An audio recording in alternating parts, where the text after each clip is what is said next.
This game sucks. This game sucks. This game sucks. This game sucks. This game sucks. This game sucks. This game sucks. This game sucks. This game sucks.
Brindy start painting a new picture. Caesar brings in Cujo, a sometimes aggressive Mastiff Rottweiler mix he is working to rehabilitate. I want to evaluate how she reacts to unexpected situations. The fresh grounds are tamped into each smart capsule and then... Immediate threat to people living nearby. Remember, it moves very slowly, but the lava... The ultra-luxurious brush gently but deeply cleanses, powering away... You know, the little tiny saucepans you'll never use?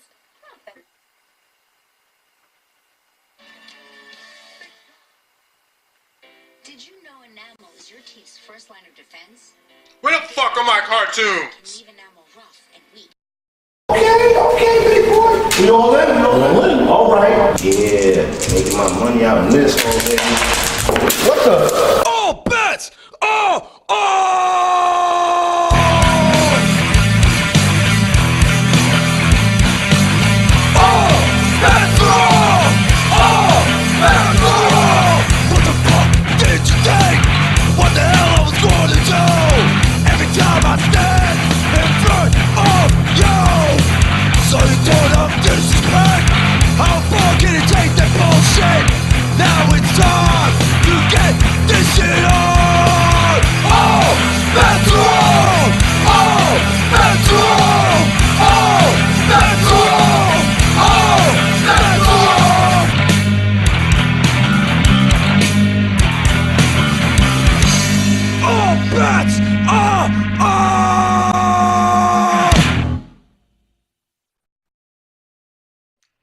Hello and welcome to Cinematrophy. I'm Don Perignon. I'm fucking pissed off.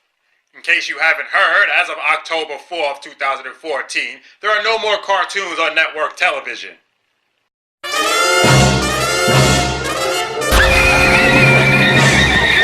This can't be happening!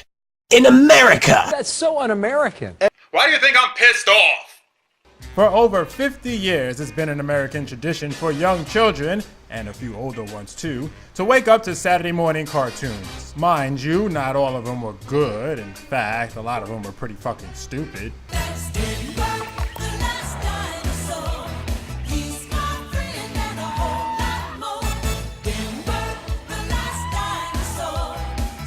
However, stupid or not, they were there every Saturday morning to help you shut down all but 2 brain cells for 4 to 6 hours. But no more, because some asshole decided since cartoons have their own channel on cable, it'd be cheaper to put a morning show on. Not everyone has cable, dickheads. I don't have cable.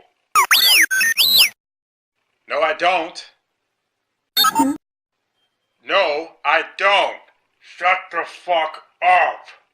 As I was leading into, it's more than not having cable. There was a certain feeling that came with Saturday morning cartoons. It was a feeling that would start on a Friday. It was the end of the school week, you didn't have to rush to do your homework, and you knew when you got up early the next day it wasn't to stand awkwardly in front of the class giving an oral dissertation because your teacher wanted to remind you what a social outcast you were. Let me think. What's the best way to convey this feeling?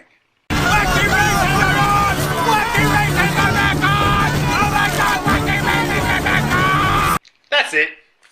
But the children of the future will never know this joy, which is why I'm asking you to join me as we mourn and commemorate the once honored tradition known as Saturday morning cartoons. Sunday, Monday, happy days. Tuesday, Wednesday, happy days. Thursday, Friday, happy days. The weekend comes, my cycle hums, ready to race to you. These days are ours, share them with me. These days are ours, happy and free. These happy days are yours and mine. These happy days are yours and mine. Happy days.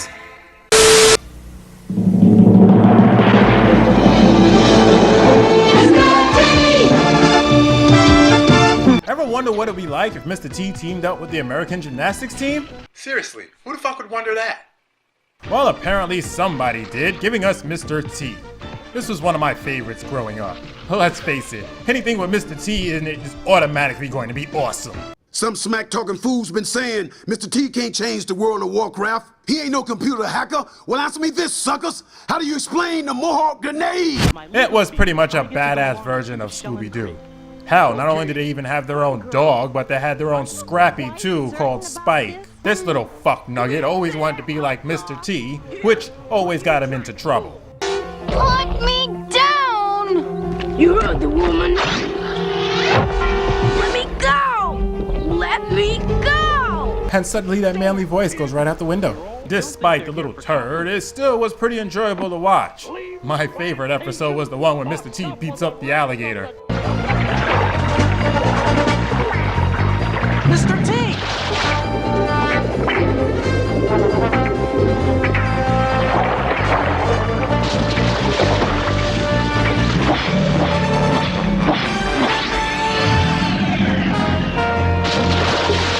You next? That's right, even alligators become fooligators when they mess with Mr. T. The best part was this wasn't one of those cartoons where a celebrity had just slapped his name on it. Mr. T was actually involved with the program. Not only did Mr. T voice himself, but he gave an intro and a moral lesson at the beginning and end of each episode. So you got to see the real life person each episode, which was pretty cool, even if his lessons were sometimes a little intense. Please don't brag. Only fools brag. Bragging just shows you can shoot off your big mouth. If you're great, people will know it. You don't have to tell them anything. Just like I don't have to tell you. Understand? Whatever you say, Mr. T. Just don't come out of your TV and beat me. Hammerman! Hammerman! Hammer! Whenever there's a crime, some crooks... This was one of the stranger cartoons. Not because it was based off a rapper. It wasn't unusual for musicians to have their own cartoon series. The Beatles, Jackson 5, Kid and Play, New Kids on the Block all had Saturday morning cartoons before this. Nor was it the fact that it was drawn by the same 4-year-olds who would later draw the backgrounds to Jackie Chan Adventures. You know, the demon children who never age. It wasn't even the fact that these two animated fly girls would show up out of nowhere and do strange musical interludes. Is that poor stray dog? Just a call. What's the plan? To hurt Hammerman. Yo, hammer, go, hammer, go. No, the strangest thing about this cartoon was his talking shoes. I never understood the point of that. They could have just been magic shoes and it would have been fine. Especially since when someone tells you that your shoes are talking, it means you need to buy a new pair. I don't know any kid who's ever wished he had a talking pair of shoes. Do you know how annoying that would get?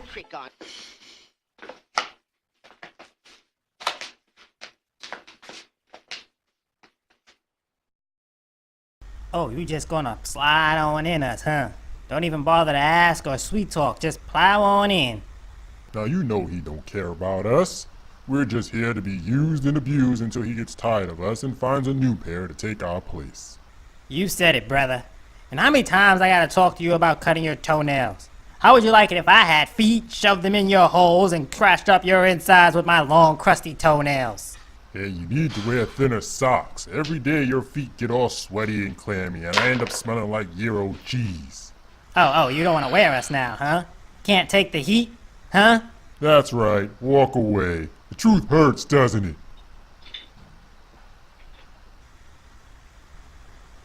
What's that for? Oh God! God, oh no! God! Stop! Oh, Oh, God! stop! Oh, Stop! Oh, the humanity! Like the Mr. T cartoon, MC Hammer voiced his own character and gave an intro and moral lesson at the beginning and end of each episode, but in this case, you really wish he hadn't. Not only did the live people in front of a cartoon background look really shitty even for the 1990s, but let's face it, Hammer is no Mr. T.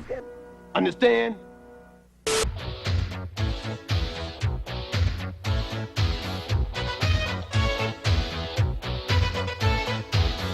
With the success of the movie Ghostbusters, our good friends at Dink Enterprises and ABC felt it would make a great cartoon series. Thus we got the Real Ghostbusters, called that because there was already a cartoon out there called Ghostbusters based off the 1975 live-action comedy series. I know a lot of people love this cartoon, but for me, it wasn't anything special. The jokes were only slightly funny and the story just average. The only reason I watched the show was because I liked the movie. Honestly, if I hadn't been familiar with the characters, I probably would only watch 2 episodes and called it quits. However, I'm clearly in the minority since the series lasted 5 years and 7 seasons.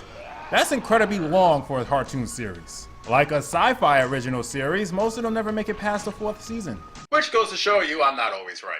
Just 99% of the time. Did you know Arsenio Hall did the voice for Winston for 4 seasons? Couldn't we just let him keep him? Michael's Prime is slam time! Show stars! This was another odd one. Bo Jackson, Michael Jordan, and Wayne Gretzky form a superhero team that goes around saving kids from the most ridiculous villains known to man. Sounds awesome, right? No, it wasn't.